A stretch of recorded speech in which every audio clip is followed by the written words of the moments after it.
시청자 여러분 안녕하십니까? 수요일 아침 뉴스투데이 경남 출발합니다. 먼저 오늘의 주요 뉴스입니다. 경남에서도 사랑제일교회 방문자 중 첫 확진 환자가 나오고 감염 경로를 알 수 없는 깜깜이 감염이 증가하고 있습니다. 코로나19 확산에 기업들도 비상입니다. 기업마다 재택근무를 늘리고 수도권으로의 출장도 사실상 금지됐습니다. 사회적 거리두기 2단계의 격상으로 자영업자나 소상공인들의 걱정과 울분이 커지고 있습니다. 막바지 수해 복구 작업이 한창인 합천 등에선 강풍을 동반한 태풍 바비가 북상할 거란 소식에 긴장감이 커지고 있습니다. 경남에서 사랑제일교회 방문자 중 코로나19 첫 번째 확진 환자가 나왔습니다. 그런데 휴대전화를 꺼놓은 적이 많아서 보름 동안의 동선 파악이 어려운 상황입니다. 이번 달 지역 감염 중 감염 경로를 알 수 없는 경우가 6명이나 돼 방역당국이 비상에 걸렸습니다. 이상훈 기자입니다. 김해 20대 남성이 휴대전화 위치 정보 시스템상 사랑제일교회 부근에서 확인된 건 7일과 8일. 이후 휴대전화를 끄고 잠적했다. 17일 서울에서 다시 GPS가 수신됐습니다. 경상남도가 이 남성 등 교회 방문자 명단을 받은 것도 17일. 이 남성은 이날도 휴대전화를 껐다 켜기를 반복하며 당국과 통화가 돼도 협조하지 않았습니다. 이후 24일 부산역과 김해 자택에서 GPS가 다시 수신되면서 경찰에 신병을 확보해 검사한 결과 확진 판정을 받았습니다. 접촉자인 경찰과 가족 등 6명은 음성이지만 환자가 대거 발생한 서울에서의 동선은 물론 나머지 동선 파악도 어렵습니다. 휴대폰을 끄고 돌아다니게 되면 동선을 확인하는 데는 여러 가지로 애로사항이 있을 수밖에 없는 것은 사실입니다. 그럼에도 불구하고 가능한 한 정밀역학 조사를 통해서 거제에선 농장 일을 하던 60대 여성이 확진되는 등 3명도 추가 확진돼 이달 들어서 지역 감염만 벌써 32명. 이 가운데 6명이 감염 경로가 깜깜이라 당국은 비상입니다. 불가피한 경우가 아니면 코로나 확산 방지를 위해 수도권 방문을 피해 주시고 가능한 한 외출이나 모임, 행사를 자제해 주실 것을 다시 한번 당부드립니다. 한편 도는 중앙방역대책본부가 파악한 집회 당시 광화문 인근에 머물렀던 사람 중 연락이 되지 않는 29명은 소재 파악 중이고 19명은 검사를 거부해 경찰에 수사 의뢰할 방침입니다. MBC 뉴스 이상훈입니다. 코로나19 확산에 진주 혁신도시 이전 기관들도 비상입니다. 수도권 지역본부와 출장이 잦은데 자칫 지역사회로의 감염원이 되지 않을까 방역에 사활을 걸고 있습니다. 서윤식 기자가 보도합니다. LH 김정수 과장은 요즘 숙소가 사무실입니다. LH가 구축한 화상회의와 원격 업무 시스템으로 모든 업무를 숙소에서 처리합니다. 그 수요조사 해가지고 공간정보체 회신해주면 될 것 같아요. 재택근무에서 혼자 주변에 방해 없이 자유롭게 근무하는 게 오히려 어떤 면에서는 업무 능률이 더 좋은 것 같습니다. LH는 최근 코로나19 확산에 대응해 재택근무 비율을 30% 이상으로 늘렸습니다. 수도권 지역 본부로의 출장은 사실상 금지됐습니다. 회의나 보고는 모두 영상이나 전자문서로 대체했습니다. 업무상 필요한 교류는 화상회의랄지 IT 기기를 10분 이용해서 업무를 처리하고 있습니다. 남동발전엔 최근 에어 샤워기가 등장했습니다.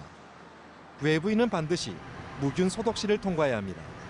여기 무균 소독실에서 옷, 신발 등에 묻어있는 각종 전염성 세균을 살균했습니다. 휴대폰 소독기까지 비치해 촘촘한 방역망을 가동하고 있습니다. 남동발전은 실내 체육시설과 대강당 등 모든 공용시설을 폐쇄했습니다. 사내 어린이집도 문을 닫았습니다.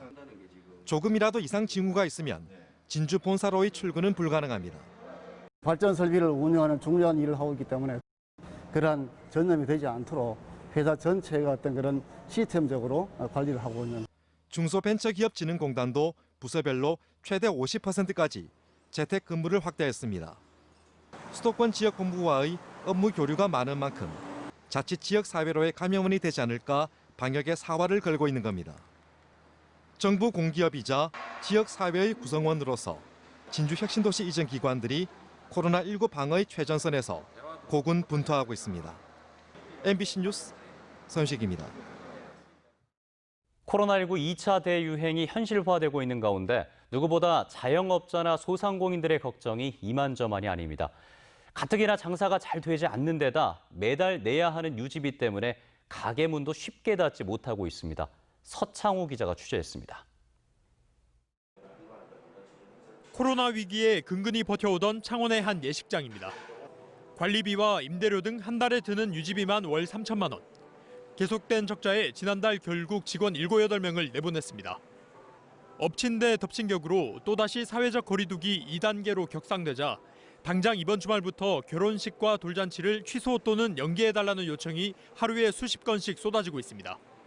그나마 점심 장사라도 하던 뷔페조차 집합금지 대상으로 분류돼 문을 닫게 되자 할 말이 없습니다. 가을 시즌 다가와서 또 그 봄 시즌에 실패한 부분을 많이 해야 되는데 지금 또 나라에서 아무 대책도 없이 그냥 운영을 하지 마라. 너희들 그냥 굶어 죽어라 식으로 합니다. 대학가 주변도 어렵긴 마찬가지입니다. 온라인 개강으로 사실상 7, 8개월째 개점 휴업인 상황. 때문에 PC방과 노래방은 일찌감치 문을 닫았고 가게를 내놓은 것도 한두 군데가 아닙니다. 장사를 한다 해도 매달 드는 유지비 때문에 쉽사리 가게 문을 닫지 못하고 있습니다. 저 같은 경우도 지금 여기 가게 유지비만 없으면 가게 문 닫고 쉬고 싶은데 너무 힘드니까 원래 직원들하고 같이 일을 하는데 우리 직원들도 한 2-3달 정도는 버티시더니 그다음은 다 취직을 해버리시더라고요. 자영업자들은 정부가 저울질하고 있는 거리두기 3단계가 시행되면 더 이상 버티기 힘들다고 말합니다. 가뜩이나 장기화된 코로나와 긴 장마로 손님이 줄어 벼랑 끝에 내몰렸다는 겁니다. 3단계가 되면 저희들 어떻게 해야 될지도 모르겠고 이걸 아직까지는 정말 좀 3단계까지는 안 갔으면 좋겠습니다. 코로나19 2차 대유행이 현실화하는 가운데 소상공인과 자영업자들의 한숨만 깊어지고 있습니다. MBC 뉴스 서창우입니다.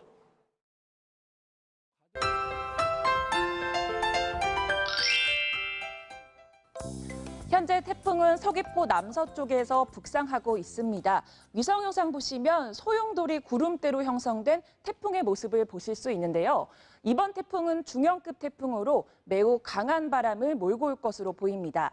태풍의 이동 경로 살펴보시면 오늘 오후에 제주도 서쪽 해상을 지나서 내일 새벽까지 서해상을 따라 북상할 것으로 보입니다.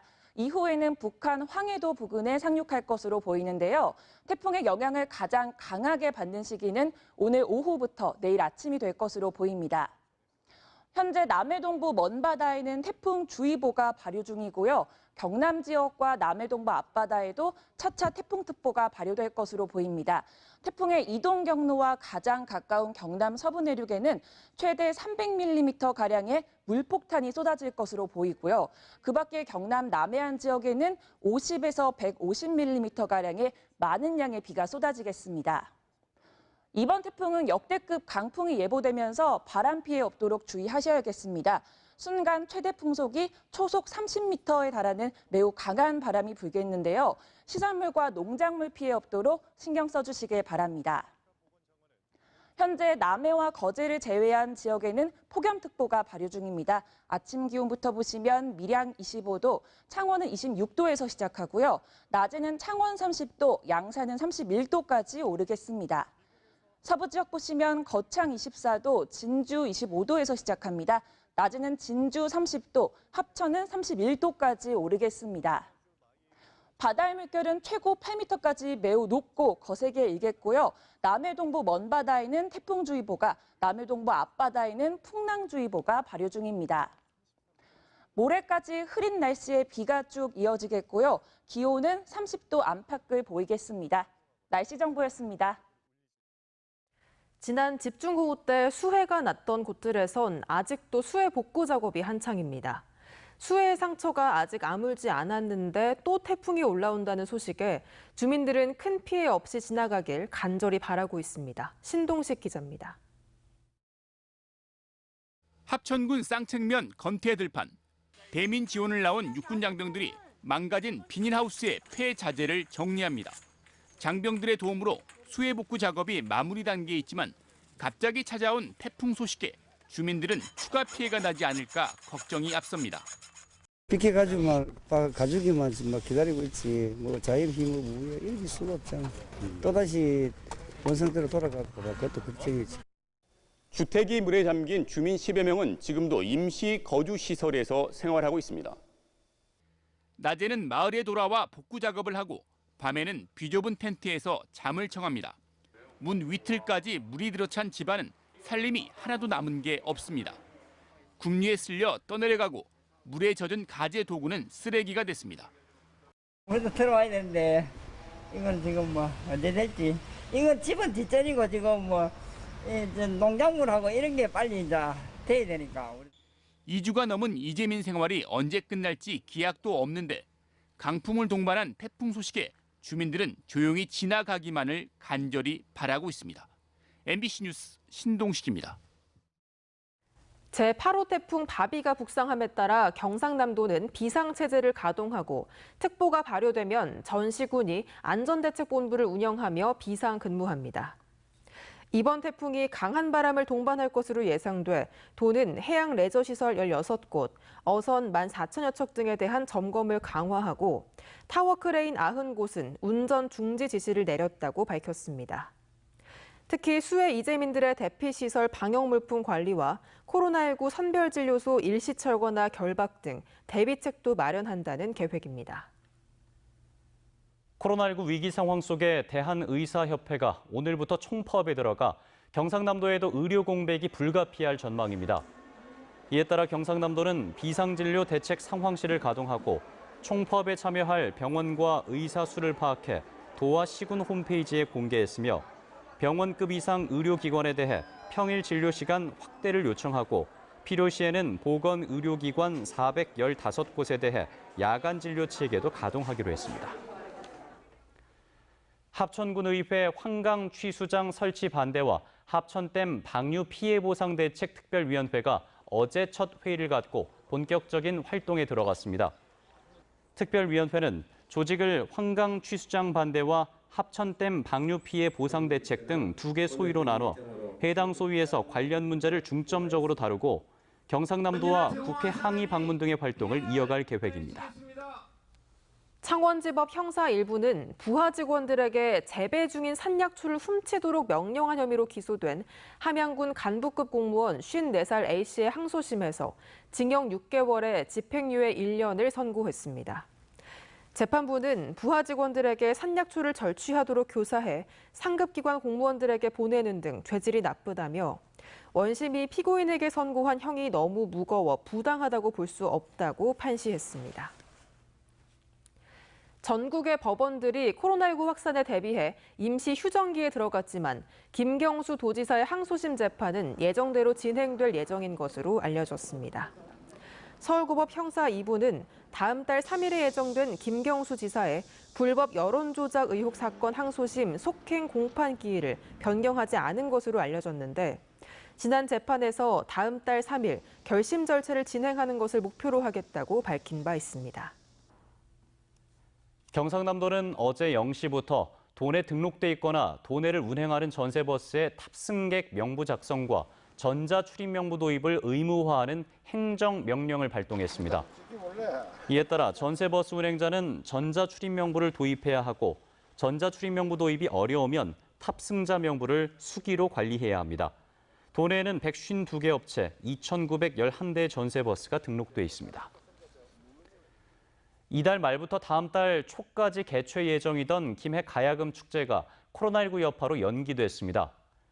김해 문화재단은 이달 말 예정된 제30회 김해 전국 가야금 대회는 다음 달 26일과 27일로 연기하고 일부 심사를 비대면 동영상 심사로 변경했습니다.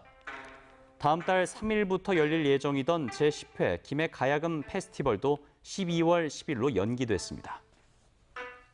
산청군이 교통약자를 위한 콜택시 3대를 증차해 단성면에 배치하면서 산청군의 콜택시가 모두 7대로 늘었습니다. 그동안 산청군은 교통약자 콜택시를 산청읍에만 배치돼 타 지역 주민들은 이용에 큰 불편을 겪었습니다. 거창 시민사회단체가 구인모 거창군수가 추진 중인 거창구치소 갈등 해소 백서 편찬 중단을 요구했습니다. 거창 시민사회단체 연대회의는 구치소가 토목공사를 시작한 시점에 백서를 내는 것은 시기상조이며 편찬 기간도 짧아 군수의 치적 쌓기로 지역 갈등이 재발할 우려가 있다며 충분한 여유를 갖고 객관적으로 편찬해야 한다고 주장했습니다. 해양유원지 창원 도섬에 12.5억 원을 투입해 옛 서커스장 건물을 철거하는 등 연말까지 세 단장이 이뤄집니다. 창원시는 서커스장 철거 뒤 잔디광장을 만들어 마창대교 조망이 잘 보일 수 있도록 할 예정이며 정전 방지를 위해 낡은 전기시설을 교체하고 폐기물 800여 톤을 반출할 계획입니다. 김해 유라 카페거리가 중소벤처기업부와 소상공인 시장진흥공단에서 추진하는 스마트 시범상가 사업지로 선정됐습니다. 스마트 시범상가는 가상현실과 사물 인터넷 등을 활용해 소상공인들의 경영과 서비스를 혁신하는 사업이며 1억 9,600만 원의 예산이 유라 카페거리에 지원됩니다. 경상남도가 수해 지역 소상공인들에게 원금 상환을 유예하고 추석 특별자금 융자 지원을 합니다. 집중호우 피해 기업 대환대출은 재해 중소기업 확인증을 지자체에서 받아 경남신용보증재단에 신청하면 최대 1억 원까지 원금 상환을 유예해주고 추석 특별자금은 업체마다 1억 원 한도에 2년 만기 일시 상환 또는 2년 거치 3년 균분 상환 조건으로 2년간 2.5%의 이자를 지원합니다. 경남교육청은 올해 매입형 유치원 공모에서 4개 사립유치원이 선정됐다고 밝혔습니다. 공립유치원 확충이 시급한 지역에 기존 사립유치원을 매입해 공립유치원으로 설립 운영되는 방식의 매입형 유치원은 향후 감정평가와 재정투자심사, 화격서 작성 등 행정 절차를 거쳐 최종 선정되며 내년 3월에 개원합니다. 코로나19 여파로 올해 상반기 도내 주요 대기업들의 실적이 부진한 가운데 업종별로 차이가 두드러졌습니다. 현대위아는 지난해 상반기보다 23.2% 줄어든 2조 5,386억 원의 매출을 기록했고 삼성중공업은 매출이 9% 늘었지만 영업 손실이 6,660억 원 증가하는 등 자동차와 조선업계가 타격을 입었습니다. 반면 LG전자는 지난해 상반기보다 매출이 줄었지만 영업이익이 2.1% 늘었고 현대로템도 매출이 1년 전보다 10.7% 증가했으며 402억 원의 영업이익을 기록했습니다. 삼성중공업이 아시아 지역 선사로부터 세계 최대 크기의 초대형 에탄 운반선 2척을 약 2억 2천만 달러, 우리 돈 2,620억 원에 수주했다고 밝혔습니다. 초대형 에탄 운반선은 에탄을 운반하기 위해 건조된 새로운 개념의 선박이며 내년 하반기 건조를 시작해 2022년 6월부터 차례대로 선사에 인도될 예정입니다. NC다이노스가 지난 24일에 1차 지명했던 김해고 투수 김유성이 중학교 시절 학교폭력을 저질렀다는 논란이 일고 있습니다. 한 학부모가 NC다이노스 공식 SNS 계정에 김유성이 과거 후배를 때렸다는 제보를 올린 가운데 NC 측은 제보 내용을 놓친 부분과 선수 지명 과정에서 과거의 사실을 확인하지 못한 것에 대해 사과한다면서 제보에 대한 모니터링을 강화하는 등 재발 방지에 힘쓰겠다고 밝혔습니다. 네, 태풍이 올라오고 있습니다. 부디 안전한 하루 보내시길 바라겠고요. 뉴스데이 경남 저희가 준비한 소식은 여기까지입니다. 함께해 주신 여러분 고맙습니다.